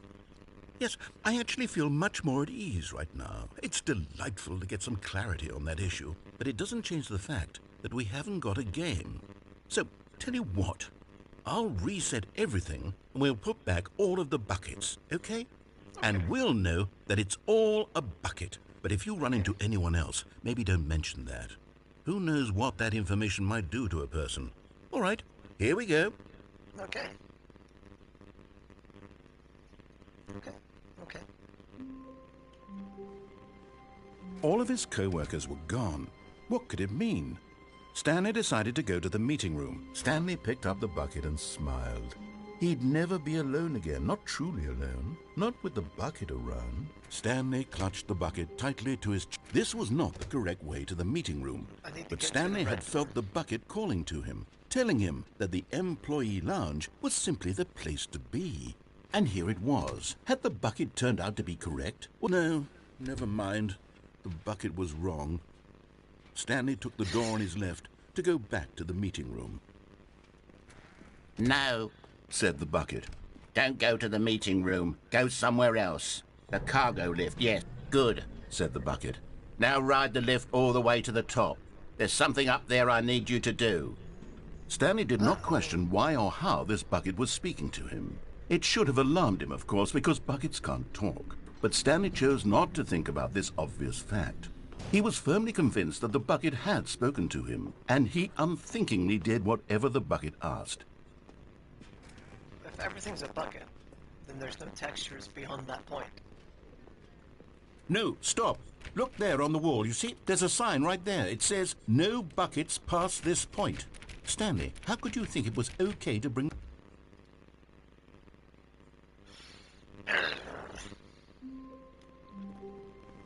How Great, wonderful. now I'll never be Stanley safe for was security. alone. Finally. This is great, he thought to himself. This is what I've wanted all along. I got what I wanted. When Stanley came to a set of 2 open doors, this was not the correct way to the meeting room, and Stanley knew it perfectly well. Perhaps he wanted to stop by the employee lounge first, just to admire it. It was okay. But eager to get back to business, Stanley took the first open door on his left. Dude, the dialogue in this game is what makes it worth it, dude. Stanley was so bad at following directions, it's incredible he wasn't fired years ago. Look, Stanley, I think perhaps we've gotten off on the wrong foot here. I'm not your enemy, really, I'm not. I realize that investing your trust in someone else can be difficult, but the fact is that the story has been about nothing but you all this time.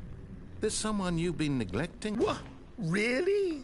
I was in the middle of something. Do you have zero consideration for others? Are you that convinced that I want something bad to happen to you? Why, I don't know how to convince you of this, but I really do want to help you, to show you something beautiful. Look, let me prove it. Let me prove that I'm on your side. Give me a chance. Now listen carefully, this is important. You're getting close now, Stanley. You've nearly gotten all of the Figler and Marines. Very soon, you'll collect the last one, and then the first number will equal the second number, and that will be it. We'll be different people by then. Different in the sense that we used to have none of them, and now we have them all. You can't go back to when you had no Figler and Marines. None of us can. Aha, perhaps you misunderstood. Stanley walked through the red door. I still don't think we're communicating properly. Stanley walked through the red door. Oh, thank God you are willing to listen to me. Do you see that I really have wanted you to be happy all this time? The problem is all these choices. The two of us always trying to get somewhere that isn't here. Running and running and running, just the way you're doing right now. Don't you see that it's killing us, Stanley? I wanted to stop. We would both be so much happier if we just stopped. And I think I have a solution. Here, let me show you.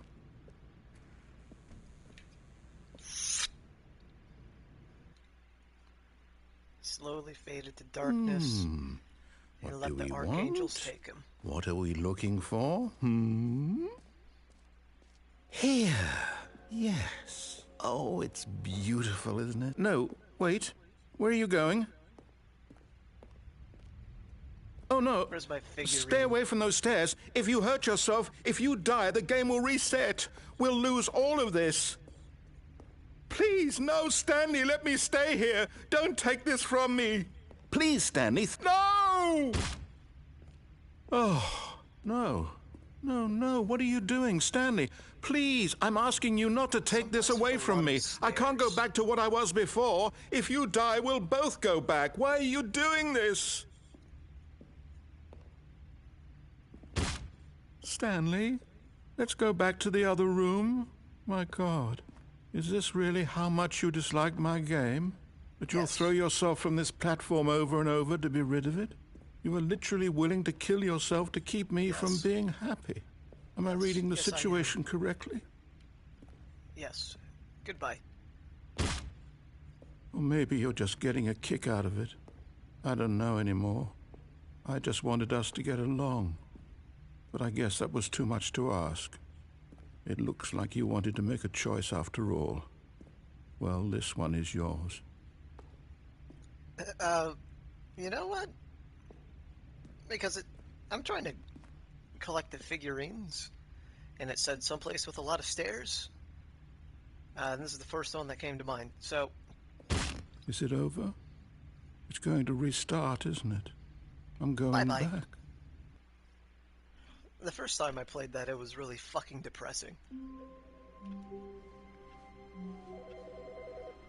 Another recorded message. Good morning. Thank you for contacting the Future Happiness Foundation. We are confirming your shipment of 1,327 cardboard boxes to your place of work. Can you verify that this is correct?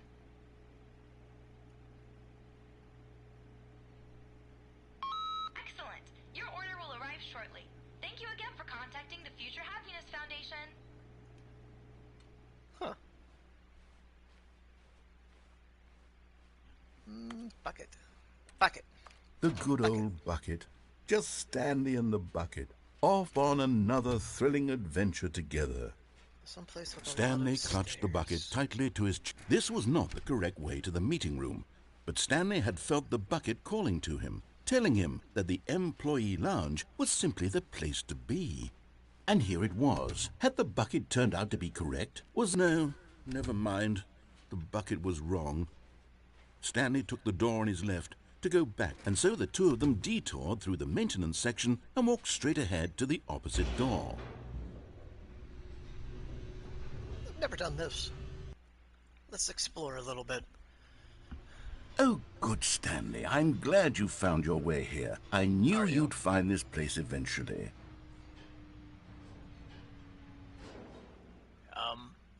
You see, your friends and I are concerned for you, Stanley.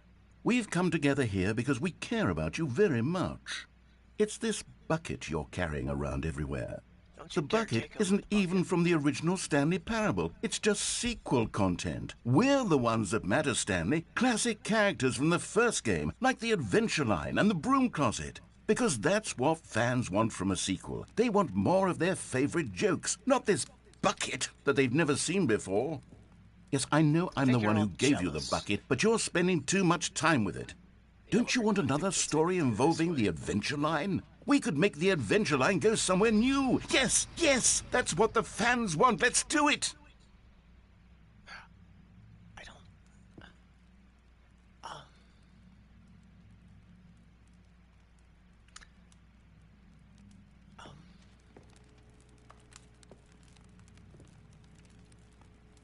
I don't know what the Adventure Line is. Holy shit, that is one really thin baby.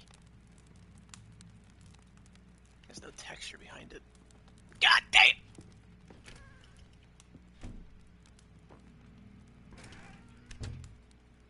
Broom closet.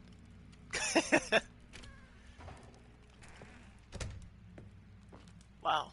I didn't know the... Alright, let's see what this does. Whee! Look at that wacky line. Who knows where it'll go off to next? Oh, and it played some silly music as well. Ah.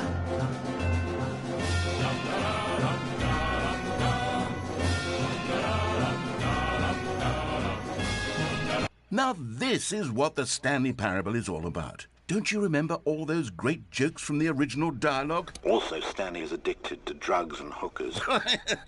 Yes, it's as classic now as it was back then. Let's do it for the fans, Stanley. Let's give them more content exactly like this.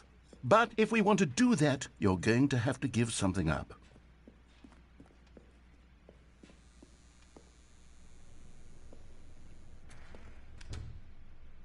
They're trying to steal them. Don't you get it, Stanley? We need to get rid of the bucket. That's why I'm very proud to introduce a brand new character. This is the Bucket Destroyer. No. No. I think it'll make a wonderful new addition to the rich lore of the Stanley Parable. True, it also was not in the original game, but it's such a well-fleshed-out character with so much personality that to me it already feels as though it's been part of the cast all along. Don't you agree? No. Can you guess what the bucket destroyer does? Surely you don't need me to spell it out for you. Go ahead now, Stanley. Say goodbye to the bucket, and then pop it into the machine when you're ready.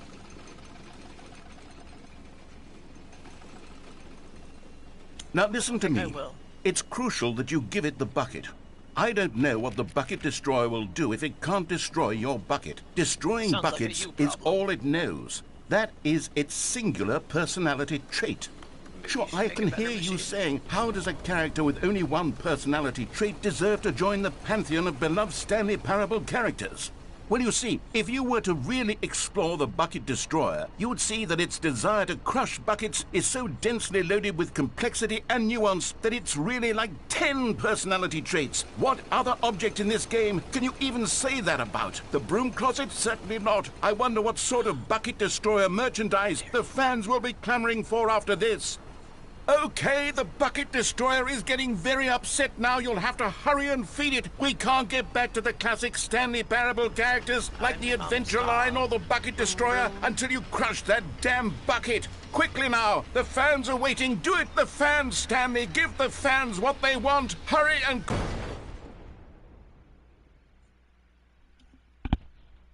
All quiet on the western front. Eastern front. The bucket destroyer. My prized creation. You had so much potential. We were going to do such marvelous things with you, tell such spellbinding stories about you. All of it squandered now. Goodbye, new friend. For the moment in time that you were here, you were magnificent. But the bucket isn't? What the fuck, man? The bucket's there for me. You ridicule my every move, man. The bucket there, it doesn't complain. It just sits there, and it makes me happy. Alright. I can't wait to tell this story to my co-workers, Stanley thought. How amusing they'll find it. Oh, won't we all just laugh and laugh at the time I thought everyone had gone missing.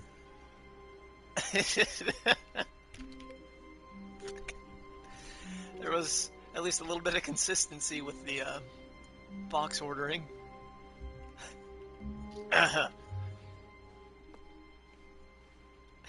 Fuck.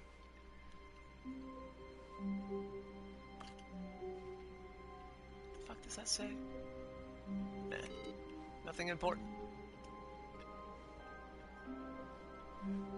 Where are we going today? The bucket asked. Stanley just smiled. Anywhere they went together would be perfectly fine with him.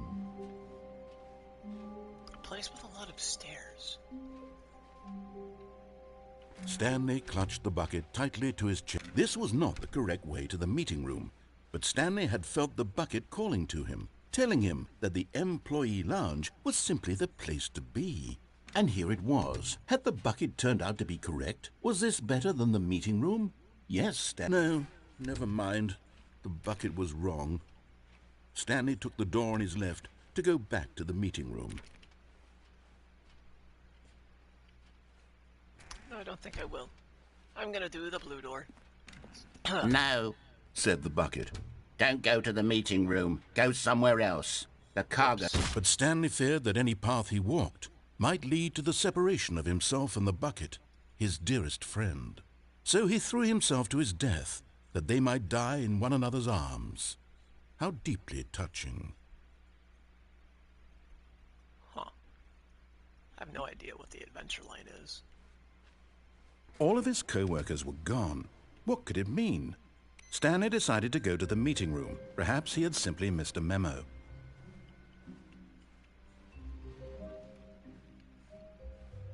We're ignoring it.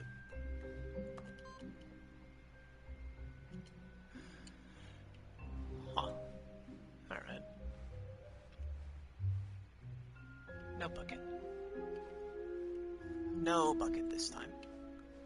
When Stanley came to a set of 2 open doors, this was not the correct way to the meeting room, and Stanley knew really it have all that perfectly much to well. say right now. Perhaps he wanted to stop by the employee lounge first, just See to if that's admire there, it. If I do it with or without the bucket. It was okay. It was okay. But eager to get back to business, Stanley took the first open door on his left. You're right. I am. And so he that. detoured through the maintenance section, walked straight ahead to the opposite door, and got back on track. Out of every playthrough, I've not gone down through that corridor yet. But Stanley didn't want to go back to the office. He wanted to wander about and get even further off track. So now in order to get back, he needed to go,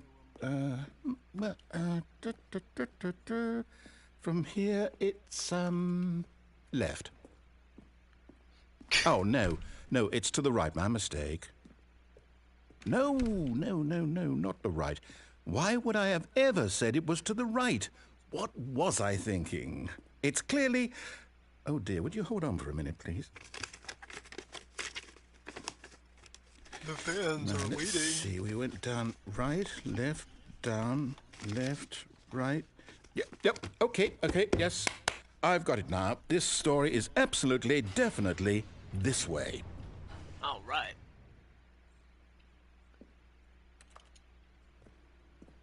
Cool. Excuse me. I burped. Oh, shit. No. This isn't right at all. You're not supposed to be here yet. This is all a spoiler. Quick, Stanley, close your eyes. No. Okay. Pirate. We just Yeah. get back to, who am I kidding? It's all rubbish now. The whole story completely unusable. How about, rather than waste my time trying to salvage this nonsense, we'll just restart the game from the beginning. And this time, suppose we don't wander so far off track, Okay, from the top.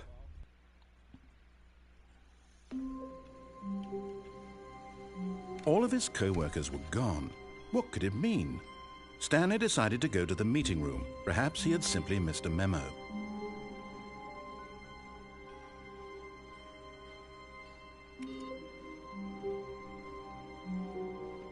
Looking for that one that says input on it. Hey, where's my bucket? It's not in here yet, right? When Stanley...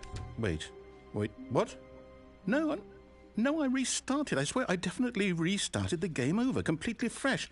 Everything should be... Oh, did something change?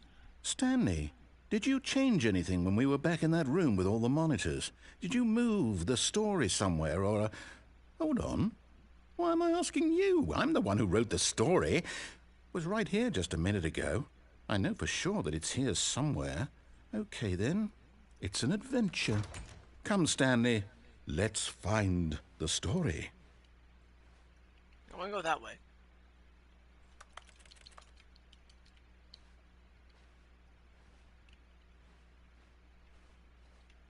All right. Nope.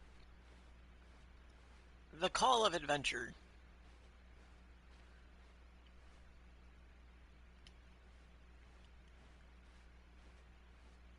Alright, well it is this way then. I'll say it. This is the worst adventure I've ever been on. I can promise you there definitely was a story here before. Do we need to restart the game again? Well, I find it unlikely that we'll ever progress by starting over and over again, but it's got to be better than this. Okay, let's give it a shot. Why not? No. Damn it. All of his co-workers were gone. What could it mean? Stanley decided to go to the meeting room. Perhaps he had simply missed a memo.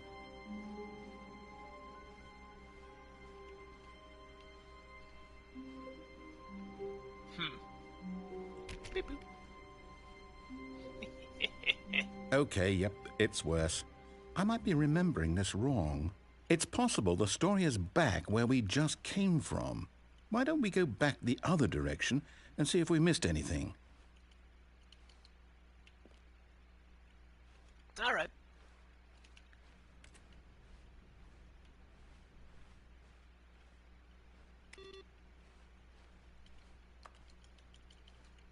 The doors don't even interact now. Damn. Aha! I knew we'd miss something. The story. Here it comes. No, wait, never mind. Not the story. Okay, let's head back the other way and retrace our steps. This is getting so much worse. Oh my fuck. Now this... Well, I'll be honest, I don't recognize this place at all. Is this the story? I don't think so. Like that either. I can't quite recall, but I believe my story took place in an office building. Is that correct? Do you remember, Stanley? Well, do you know what? Since I've completely forgotten what we were supposed to be doing, how about this? You win! Congratulations! I know you put in a lot of hard work, and it really paid off, so good job. Oh, no. No, I don't feel right about this at all. We both know you didn't put in any actual work for that win. Some people win fair and square, and this was not one of those situations. I think it okay? was. I think you're I'm getting weirded out by whatever this place is. I don't care what might happen this time. I have to restart. All right, I've got a solution. This time, to make sure we don't get lost, I've employed the help of the Stanley Parable Adventure Line. Just follow the line. How simple is that? I mean, you'd think it'd be pretty simple, buddy, but I'm pretty simple, buddy.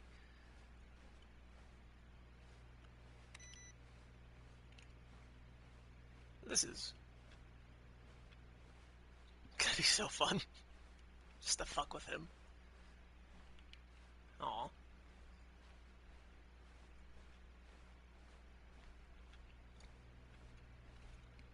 Fuck it, I guess. Ah! They're playing solitaire! And it's only half of a screen of solitaire. It's not even... Alright. You see? The line knows where the story is. It's over in this direction. Onward, Stanley, to destiny. Though, here's a thought. Wouldn't wherever we end up be our destination, even if there's no story there? Or to put it another way, is the story of no destination still a story? Simply by the act of moving forward, are we implying a journey such that a destination is inevitably conjured into being via the very manifestation of the nature of life itself? Okay, Stanley, I need to follow this train of thought for a minute. Just stick with me. Now, we can both agree that the nature of existence is in fact a byproduct of one's subjective experience of that existence, right? Okay, now if my experience of your existence rests inside of your subjective experience of this office, is this office in fact the skeleton of my own relative experiential mental subjective construct? Whoa. Hang on. That got a bit weird back there. Well, I'd like to apologize. Not sure where I was going with all that. You know what? I think what we need right now is a bit of music to lighten the mood.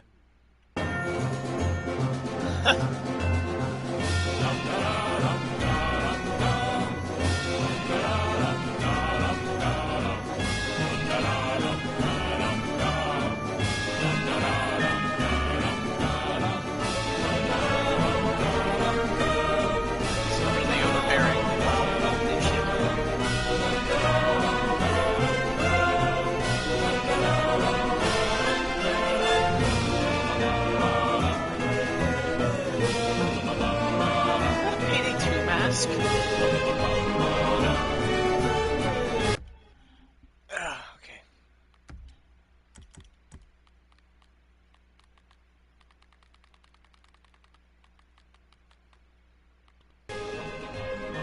Payday 2 mask.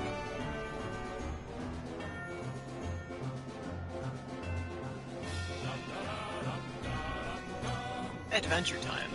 Come on, grab your friends.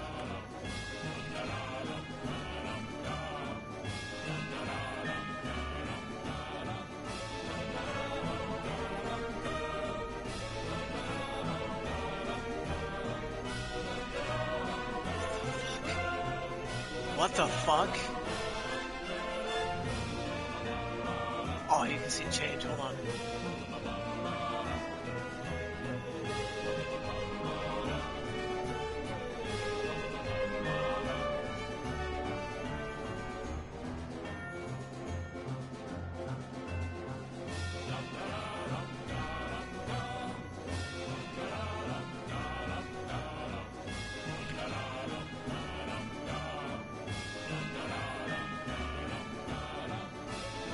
if you could see my face right now.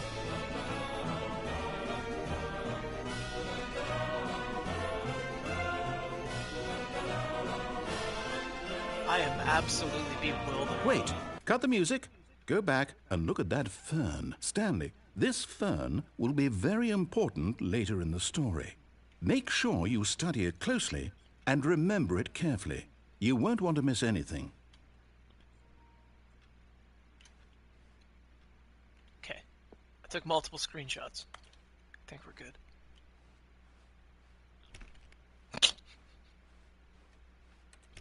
I've run out of commentary, really. Wait, what? We're back at the office? No. Line, you do know we're looking for the Stanley Parable, right? The story? Is any of this ringing a bell? No, this is very clearly taking us on an adventure. The adventure line, not the Stanley Parable line. Oh, no, not again. Line, how could you have done this to us? And after we trusted you, after everything we've been through, you... Oh, I can't take this anymore. To hell with it. Restart. Aww. He's not a very nice man.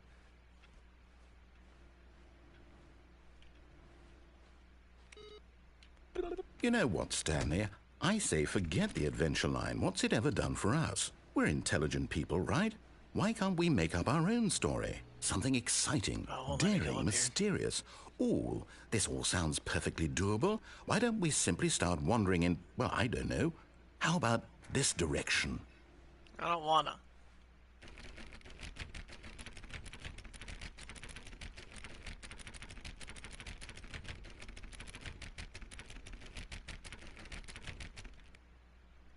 Alright. Oh, boy. Now, yes, this is exciting. Oh, Just so me and exciting. Stanley forging Where are a we new going? path, a new story. Well, it could be anything. What do you want our story to be? Go wild. A romance. Use your imagination. I want a Whatever hot, it might be, passionate Stanley, Latino lover I'm save ready me for it. in the day. Oh, no, not you again. Yeah. Stanley, I'd also like to veto the line from having any role in our awesome new story. I no think you're lines just or a monitor hater. rooms. You Just are a don't hater. acknowledge it. And we should be fine. You're a hater. This line is doing so good for us.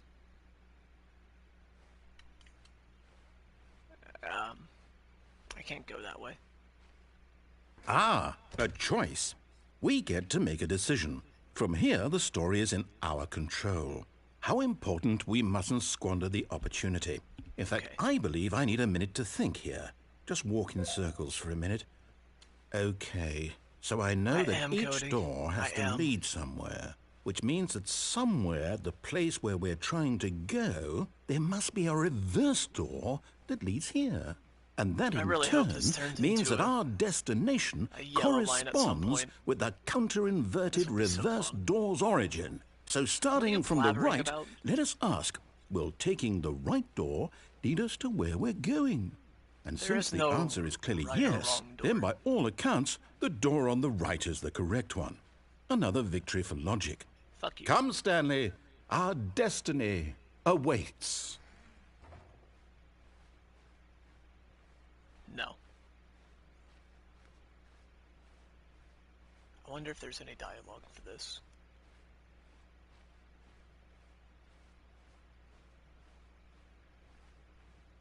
Ah, fuck it. All right.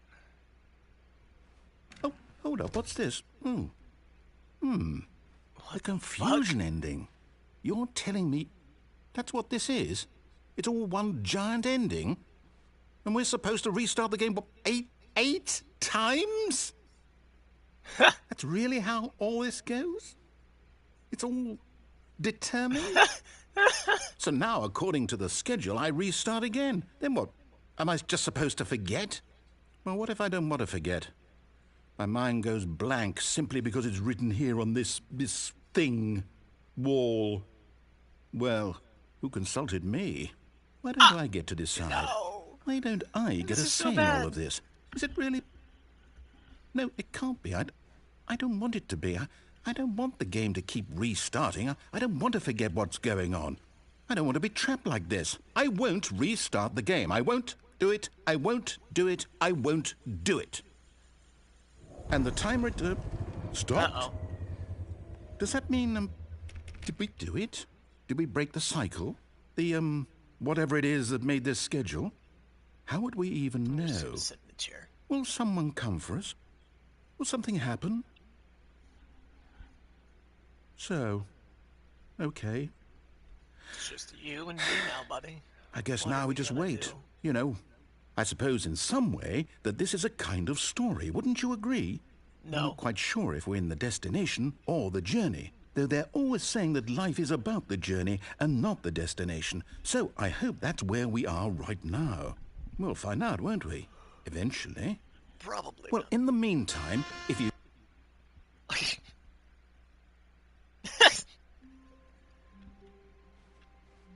All of his co-workers were gone. What could it mean? Stanley decided to go to the meeting room. Perhaps he had simply missed a memo. Bucket.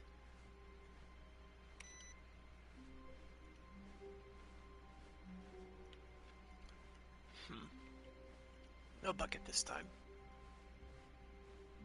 When Stanley came to a set of 2 open doors, this was not the correct way to the meeting room, and Stanley knew it perfectly well. Perhaps he wanted to stop by the employee lounge first, just to admire it. Hey, buddy. It was okay. It was okay.